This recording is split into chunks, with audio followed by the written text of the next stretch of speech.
Welcome back, my fairies! I am Matsuyorific, and today we are going to find out if we can beat Generation 1 with a team of only one Raichu. Something I've been wanting to do for a while is a solo Pokemon run, so today I'm going to start a new series where we try to see if we could beat every generation of Pokemon games with one of the most underrated Gen 1 Pokemon, Raichu.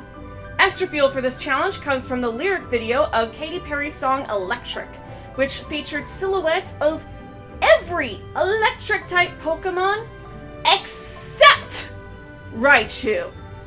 And no, the instances of Raichu's ears and tail in the background shots don't count. So since even the Pokemon Company themselves seem to dislike my favorite Pokemon, I'm making it my mission to show just how great she can be.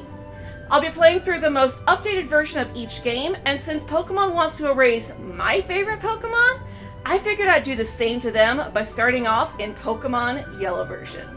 I'll be writing the script as I go to make writing and editing easier on myself as well. As for the rules, I've never done a no-item run before, so this will be my first time implementing the rule of no items in battle. Aside from that, I can only use Raichu in battle. I'll need other Pokemon for HMs, but I won't be able to use any of them to help with the fight. Let's chew this. So, I used the Universal Randomizer to replace Pikachu with Raichu so we could do the whole round with it. I don't know why, but when I used the randomizer, it caused the game to go completely grayscale. But at least I was able to offset it by giving it an orange hue, making it really feel like I'm playing Pokemon Orange version. I then named my rival Pikachu so I could feel even better about beating him. I don't actually hate Pikachu, but the attention it gets and the fact that Game Freak not only prevents you from being able to evolve it in this game, on top of later games adding the light ball to incentivize you not to evolve it, just makes me want to throw a thunderstone at every single Pikachu I come across.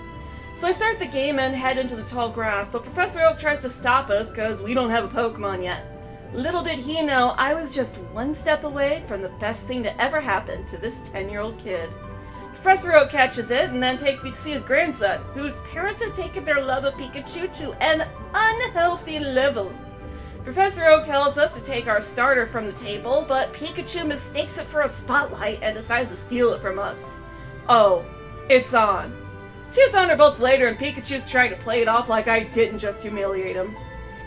I then make my way to Viridian City and pick up the parcel, which I then trade to Professor Oak for a red paperweight. I then head off to Viridian City to train.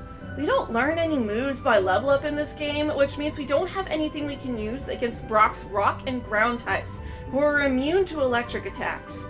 Our only hope is to level up enough to take him out with Struggle, which means we have to grind a lot. Struggle is a normal type move in this gen, which rock types resist. Fortunately, our attack and special are almost the same, and it's at least better than doing no damage at all. Once I feel I'm at a high enough level, I waste my power points on a Metapod before heading to Brock's gym. And since we're still over leveled for the forest, we don't really need to worry about healing HP. I decided to attempt the gym at level 15, since I'd like to avoid getting too over leveled this early on if we can help it. Since I'm not entirely sure if I can win, I do a test battle against the camper as a benchmark against Brock, and easily one-shot his Diglett. Sandshrew comes out, and it's a bit harder. We barely can't two-shot it, but it at least can't do much with Scratch. However, we do a lot to ourselves with Struggle. His Pokemon are pure ground types, so they don't have any resistance to normal, and they're also lower level than Brock's, so I'll go back to train some more. I come back at level 21, and Geodude goes down without much trouble. I still got over 2/3 my health left, so I'm not too nervous, but I'm still concerned about Bide. Little do I realize that Bide isn't my biggest obstacle. It's Bind. In Generation 1, Rat moves are broken as heck and prevent us from attacking until it ends. Fortunately for us, it doesn't last long, and we're able to start chipping away at its health, but then he uses Bide. Our health is low enough that if he recoils our damage back to us, we're going to lose this fight. Right as I'm about to dread another grinding fest, Raichu gets a lucky crit and we managed to take it down with only one more struggle. This was actually super lucky because my crit luck always sucks. Usually if I crit, it's at the end of a battle and it's a total waste. Considering how this could have gone, we really did get extremely lucky. We get the TM for Bide, which isn't great, but it at least gives us an answer for ground types until we can get another TM. especially since Mount Moon is next. We come across a rocket grunt that starts with a Sandshrew, and it becomes apparent just how bad Bide really is. He hits us with a bunch of sand attacks, and we actually manage to miss a Bide. Because of this, we end up missing a lot on his other Pokemon, and Zubat is extra annoying with Supersonic. Fortunately, we get Mega Punch here, and I instantly replace Bide with it. I decided to test it out on the Rocket Grunt in the same room, hoping he might have a Sandshrew so I could take my revenge on, but beforehand I come across a Clefairy. Despite her being half my level, she still managed to hang on with a Thundershock. This is why I love Clefairy in this gen, and if this run goes well, I might go ahead and do a Clefairy only run later on for giggles. I waste a crit finishing it off, and then move on to the Grunt, who doesn't have a Sandshrew. Moving on. After passing on copycatting the fossil joke, I then take on Jesse and James, who are just called Rocket. I have just enough PP left to one-shot sweep their team, but coughing lives and I have to finish it off with Mega Punch. Next is Misty's gym, but we easily sweep her gym trainers with Thundershock. Misty's next and we crit or Staryu first turn. After is Starmie, who lives a Thundershock, and we get a useless crit next turn. I told you my crit luck is awful. I heal up and head straight for the next rival fight with Pikachu. We easily take out his Spearow, but his Sandshrew lives a Mega Punch and hits us with Sand Attack. We miss our next two attacks, but another ill-timed crit takes it out. We miss a few more times on Rattata, but then get another crit and take it out. Next is Eevee, which hits us with another Sand Attack, but we luckily don't miss and take it out in 2 turns. Nugget Bridge was a breeze, so I make a beeline for the SS Anne. I pick up the TM for Body Slam and use it to replace Mega Punch for the extra power and accuracy. And at the same time, we replace Growl with Rest. This time around, we sweep Pikachu's first 2 Pokemon, fully paralyze Sandshrew and crit the last hit, and thanks to Eevee choosing to use Sand Attack and missing, we sweep through his team without taking any damage. I didn't even train on the SS Anne, we're just that over-leveled thanks to Brock. We make a beeline for the next gym and find yet another Raichu found in Lieutenant Surge. He's only 3 levels lower than us, and it looks like we might finally be closing the level gap, but it only takes 2 Body Slams to take him out. I'm starting to think Surge might be responsible for Raichu's low reputation. He did lose to Ash's Pikachu in the anime after all. He at least gives us the TM for Thunderbolt, so we used it to replace Thundershock.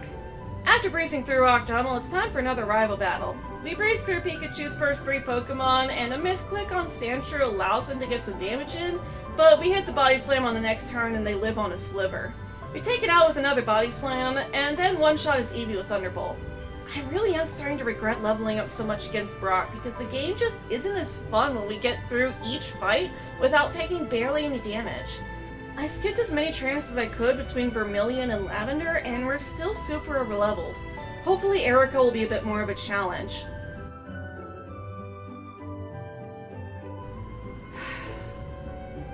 Let's just go fight Team Rocket. After utterly destroying Jesse and James with 2 out of 3 critical hits, we move on to our first fight with Giovanni. He brings out Onix, we finally get a bit of a challenge, or so we thought.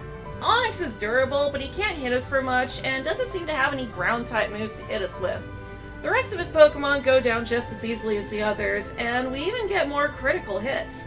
It's clear that we're still super over-leveled, even after skipping so many fights. Well, at least this one will be a quick one. We skip through Silphco and head straight to our next rival fight. Sandslash isn't too much trouble, as we do a little less than a third of its health, and manage to paralyze it. We crit on the last turn and sweep through the rest of his team until his last. Eevee evolved into Flareon, and it manages to live Thunderbolt. Unfortunately for Flareon, Pikachu isn't all that smart, and just has it throw sand at us instead of attacking. At least we're getting closer in level. Giovanni's up next, and while we sweep his first 2 Pokemon, Rhyhorn is our first real challenge in a while. We barely do more than it does to us, and it brings us down to just above half health. Next is Nidoqueen, who manages to both crit and paralyze us at the same time. I try to rest to recover my health and speed, but we're fully paralyzed and she takes us down the next turn. I try again, and this time we rest on our last turn with Rhyhorn. We take a little damage and lose some defense, but we're now much better off for Nidoqueen. Since she doesn't crit us this time around, we manage to take her out before we take too much damage. If Giovanni had gone for an attack instead of trying to boost his defense, this might have been a closer battle, but we might have had some difficulty if it wasn't for rest. Next is Sabrina, and she's level 50. I should be more upset, but at least we're not over-leveled. She leads with Abra, and I one-shot it with Body Slam. Next out is Kadabra, and we miss our first attack, and it hits us with Kinesis. It uses Recover on full health, and leaves the next Body Slam on a sliver. Sabrina finally decides she wants to battle and hits us with Psychic for more than half, but we take it out with another Body Slam. Next is Alakazam, and it sets up a Reflect. We do about a quarter, and Sabrina uses X Defense. We then crit our next Body Slam and finish it off. If Sabrina had gone for more attacking moves and we'd missed that crit, we could have actually been in trouble for a change. I swear, this is my first attempt. The AI in this gen really is awful. That or Raichu's just that good. We're technically under-leveled now, but I'd like to see how far we can get in the next gym without leveling up too much. I skip the trainers on Cycling Road and head for Fuchsia, our next gym badge. We head into the gym and... welp. Fortunately, Koga's Pokemon are a bit more evenly leveled with ours. We save through the majority of his team, but we do less than half to his Venomoth, who hits us with Toxic. We ignore it though, and just keep hitting it with Thunderbolt. They attack with Leech Life next, but they can't heal enough to live our last Thunderbolt. Blaine is next, and as Ninetales lives a crit on a sliver and hits us with Confuse Ray. We hit ourselves, but they go for Tail Whip and miss, and we recover from Confusion. After that is Rapidash, who we do a bit more than half on and Paralyze. It goes for Growl for some reason, and we take it out. Arcanine is a bit stronger, but we paralyze it, and it misses its takedown. It's fully paralyzed the next turn, and we finish it off. We have 7 gym badges, and I haven't lost to a single gym leader yet. We're under level too. I know we're a fully evolved Pokemon, but with how much flack Raichu gets for being weak, and how terrible our move options are, you'd think this would be a tougher. I guess chalk it up to the AI doing stupid stuff all the time. Now that the mysterious Viridian gym leader is back, we can finally get our last gym badge. This is the ground type gym, which should be the toughest. There's 2 unskippable battles in this gym, and while the first trainer's Rhyhorn gets me excited for the possible challenge of being level 43, the next guy is 3 level 38 Pokemon that we one-shot sweep with Thunderbolt. Giovanni starts with Dugtrio, whom we paralyze on the first turn with Body Slam, and they go for a dig. I decide to waste a Thunder Wave so we can save our PP, and they get fully paralyzed and miss the dig. After getting extremely lucky, our luck suddenly runs out, as we miss every single one of our Body Slams. He even gives us an extra turn by going for a low accuracy Fissure. He goes for another dig, and we live on a sliver. Finally, we hit our Body Slam and finish it off. Next is Persian, and I make the mistake of trying to one-shot it instead of going for Rest. It lives and takes us out with Slash. Our luck was pretty bad, and I probably would have been fine if I'd gone for Rest instead of Thunderbolt, so I reset and try again. We have better luck this time, creating Dugtrio on the first turn and taking it out, meaning we can start Persian with full health. They don't attack though, and we take it out with another Thunderbolt. Next is Nidoqueen, but though we paralyze her, she still brings us down to 8 HP with a single Earthquake. We take her out the next turn and rest on Nidoking, but after wasting a turn on a guard spec, he hits an Earthquake and takes me out. I make a few more attempts, but we just keep getting taken out by Earthquake. I guess the game heard me complaining about how easy it was and finally decided to do something about it. I decide to take on the other gym trainers here and get to level 50, then replace Thunder Wave with Double Team. We've been getting pretty lucky with Paralysis hacks, so I think if we could paralyze Persian without critting it, we can use Double Team to boost our evasion, heal with Rest, and be ready for the Nidos. Dugtrio wastes a turn on Fissure and goes down quickly, but we don't get lucky with Persian and it's not paralyzed. I decide to go for Double Team anyway, since I'm a lot less scared of it than I am of the Royal Pains. They go for a few Double Teams of their own, but they also try attacking too, which they miss. A few rounds of us both missing our attacks, and we finally hit it with a Thunderbolt, taking him out. Next is Nidoqueen, who can't hit us, so we take her out easily. Nidoking comes out, and unlike his queen, he manages to pull through with 20/20 vision and one-shots us with Earthquake. Even though we're higher level, we still can't live a single Earthquake. I try a few more times, and eventually I get this run where I crit Dugtrio and predict a guard spec with Double Team. I then crit Thunderbolt, knocking it out, but even though we only have one Double Team out, we still managed to get through both of the Royal Pains without taking any damage and make it to Rhydon, and... Yeah, we can't do anything to it, and our PP is already low.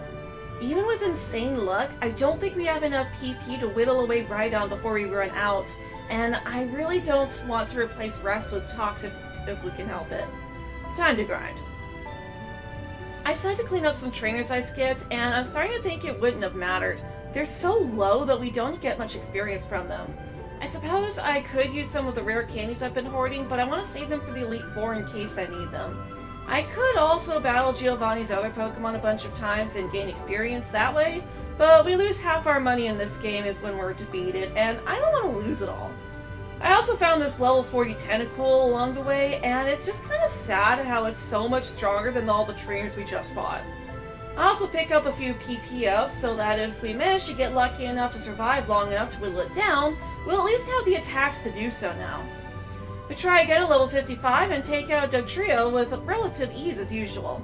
I decide to stack out double teams right away on Persian, as I'm worried we'll one-shot it with Thunderbolt, and I want to save my power points on Body Slam for the big boys. After racking up 6 double teams, we, as I suspected, one-shot it with Thunderbolt. Next is Nidoqueen, and we do significantly more damage to her. Before we could only do about a quarter without a crit, but now we do well over half. Nidoking is next, but we do even more damage to him and take him out just as easily. Finally, it's Rhydon time.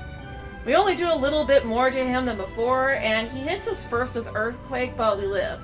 I chalk it up to luck and go for Rest, expecting to dodge to the next few attacks, but to at least hit us one more time. We wake up after dodging him in our sleep, and he can no longer hit us. We hit a few more Body Slams, and it's done. We were so overleveled for so long for this game, so it felt really good to not actually know if we were going to be able to win or not. It actually feels like a challenge now, and we managed to keep from getting too overleveled in the process. On to the Elite Four. At least, that's what I would have said, if I hadn't forgotten that there's another rival fight here. If you fight him early on in the game, he has this beginning team, but since I haven't battled him here yet, he has his full team of 6. Sandslash is as useless as ever, as Pikachu still hasn't seemed to figure out it's a ground type yet.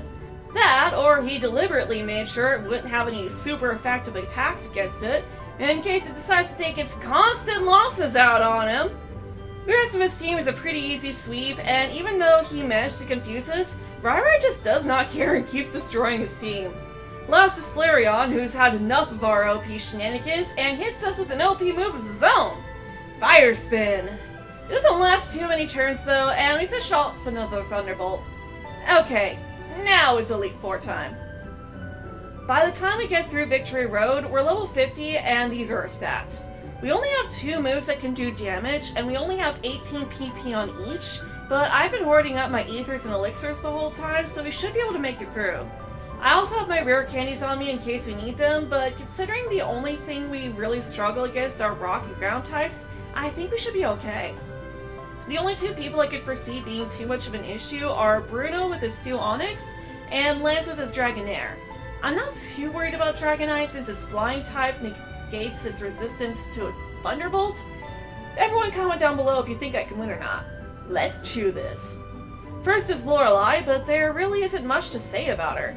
We sweep through the first half of her team, and while her Jinx does live 1 attack, it's really nothing to talk about. Her Lapras manages to hold on with Sliver, and she, for some reason, is using a Super Potion on the first turn. It's pretty pointless though, as we take it out with another Thunderbolt. Second is Bruno, and he starts with Onyx. We go for Double Team right off the bat to dodge his Screech. We then dodge his Rock Slide and continue to body him, until Bruno finally remembers his type chart and goes for Dig. I use the opportunity to pull off another Double Team, but they hit their Dig.